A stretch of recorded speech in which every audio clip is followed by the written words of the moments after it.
ಅಣ್ಣವರು 97 ವರ್ಷದ ಹಿಂದೆ ಏಪ್ರಿಲ್ 24, 1929ರಂದು ಹುಟ್ಟಿದ್ರು.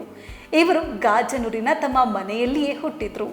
ಇವರು ಹುಟ್ಟುವ ಮುಂಚೆ ಗಾಜನೂರಿನಲ್ಲಿ ಭೀಕರ ಬರಗಾಲ ಇತ್ತು. ಭೂಮಿ ಬಿರಿದು ಹೋಗಿತ್ತು. ಕುಡಿಯುವ ನೀರಿಗೂ ತತ್ತರಿಸೋ ಸ್ಥಿತಿ ಇತ್ತು.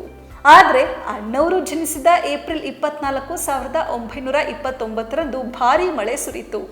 ಮಳೆ ಬಂದ ಖುಷಿ, ಮಗು ಹುಟ್ಟಿದ ಖುಷಿ ಎರಡು ರಾಜ್ಕುಮಾರ್ ಮನೆಯಲ್ಲಿ ಮನೆ ಮಾಡಿತ್ತು. ಗಂಡು ಮಗು ಹುಟ್ಟಿದ ವಿಷಯವು ಊರಲ್ಲೂ ಹಬ್ಬಿತ್ತು. ಈ ಮಗುವಿನಿಂದಲೇ ಮಳೆ ಬಂತು ಅಂತಲೇ ಊರಿನ ಜನ ಮಳೆ ತಂದ ಮಗು ಅಂತ ನೋಡಲು ಬಂದಿದ್ರು. ಮುಂದೇನಾಯ್ತು ಅನ್ನೋದು ಇಲ್ಲಿದೆ ನೋಡಿ. ಅಣ್ಣವರು ಅಸಾಧಾರಣ ಮನುಷ್ಯ ಬಿಡಿ. ಇಚ್ಛಾಮರಣಿ ಅನ್ನೋರು ಇದ್ದಾರೆ.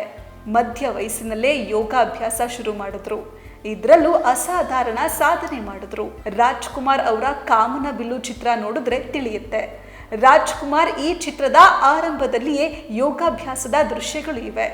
ಆದ್ರೆ ಇದು ಚಿತ್ರಕ್ಕಾಗಿಯೇ ಮಾಡಿರೋ ನಟನೆ ಅಲ್ಲ ನೋಡಿ. ನಿಜವಾಗಲೂ ರಾಜ್ಕುಮಾರ್ ಯೋಗಾಭ್ಯಾಸ ಮಾಡಿದ್ರು. ರಾಜ್ಕುಮಾರ್ ಅವರು ಗಾಜನೂರಿನ ತಮ್ಮ ಮನೆಯಲ್ಲಿಯೇ ಹುಟ್ಟಿದ್ರು.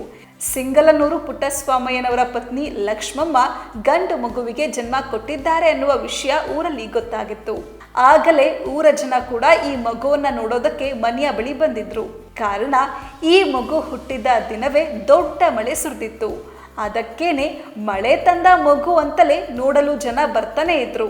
ಅಣ್ಣವರ ತಂದೆ ಒಂದು ಮಾತು ಹೇಳಿದ್ರು. ಮಗುವನ್ನ ನೋಡಲು ಬರ್ತಿರೋ ಜನರನ್ನ ನೋಡಿಯೇ ಆ ಒಂದು ಮಾತು ಹೇಳಿದ್ರು. ಅದೇನ್ ಗೊತ್ತಾ?